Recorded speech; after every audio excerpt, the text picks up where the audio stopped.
Imagine all you lived in was the sliver of time called the present, without any memories of the recent past or any concrete expectations of the future. What would it mean to have no real place in time? In this week's feature, I sat down with one man who lives a life entirely in the present. He was a recipient of a rare brain surgery, and while it cured his debilitating epilepsy and gave him a whole new lease on life, he now lives with no short-term memory. We had dinner with your mom yesterday. Did you remember what she wanted for Christmas? Cassie had asked her, and she told us what she wanted for Christmas. Did you write it down? No, I didn't write it down. I don't remember it either. So we'll have to make sure that you need to write that down for so my that mom. you know if you're... But I don't remember where we ate. So the name of the facility's gone. So where we go for dinner? Oh, we had dinner at Swiss Chalet. See, Swiss Chalet is out of my head. Imagine forgetting things about your own home and what your kids are doing at school. Imagine not being able to hold on to your past or present long enough to imagine the future. See, a lot of it you assume that he knows, and you assume that he understands and knows what's going on. And then when something doesn't happen or he doesn't remember it, then you realize, oh, you know, we're going to have to deal with that a little bit differently. And even just very important for the kids to make sure that they understood, like, Daddy's not going to remember, or Daddy doesn't necessarily know how to deal with this. He's a man without an anchor in time. Still, the surgery is a decision he doesn't regret. 20 years ago, completely out of the blue, Mike Payne suffered from his first devastating grand mal seizure. Doctors put him on one harsh medicine after another. Nothing worked. 15 years later, Mike was still suffering from recurrent seizures. No. Wait, this. What's this? No, come on. Come on. What's that? No.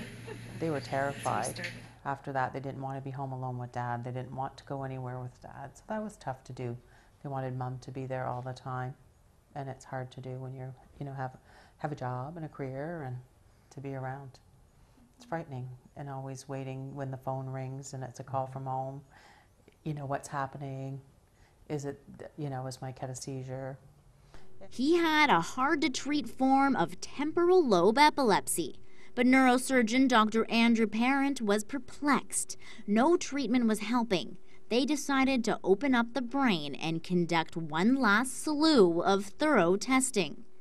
At this particularly, right? So surprisingly, all the seizures were beginning and ending in the exact same part of the brain. What if they could just remove it? This is a huge thing. We've always thought that this was a good treatment. There have been publications in literature that says this is a good thing to do. But it was in 2000, for the very first time that this was studied. It was studied here, and we took patients who we thought were good candidates for epilepsy surgery. And now in Mike, we were operating on his dominant hemisphere, so we actually did the operation with him awake so he could talk to us. Now everybody says, my God, how can you operate on the brain awake? But in fact, the brain doesn't feel any pain.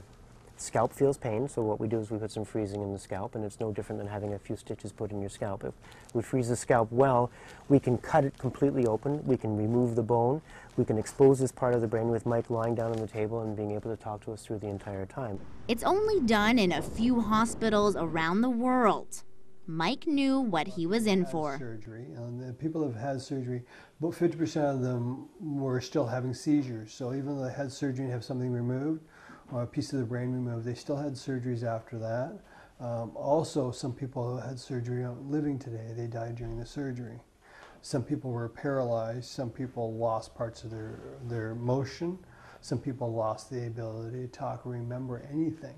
He was too young to not have it. He still had half a lifetime ahead of him and no quality of life if he didn't have it. So we agreed, both agreed that it had to happen, and you would deal with whatever happened afterwards. Right. Yeah, it wasn't really an option. It was a success. He's completely seizure-free. But there was one huge consequence. The part of the brain that was removed controlled all his short-term memory. My mind is slowly learning more now. It's erasing things, which you'll find quite interesting, because you asked me what, I know now what a zebra is, but if you asked me a year ago what a zebra was, my mind had erased all information not needed by me on a normal basis. So to anchor his thoughts, he's made his own system. This is my brain. It's marked 2008. I pull the Gilbert apart, I find 2007 to tell you who exactly who I talked to, what date I talked to him. If I talked to him 3 months later, I can punch up 3 months later and look at it in the book. And it's helped him get back into his business as a financial planner with Prime America. It doesn't matter if it takes him twice as long to get a job done. That's something you can deal with. I mean, he's not having seizures, he can drive, he can work. That far, far outweighs having to write things down or repeat things. That, to me, is just such a small little thing now compared to everything else that we can do and we can help. For Mike Payne, time isn't as mechanical as we come to believe. It's a unique human experience in the moment. I'm Safia Kambalia.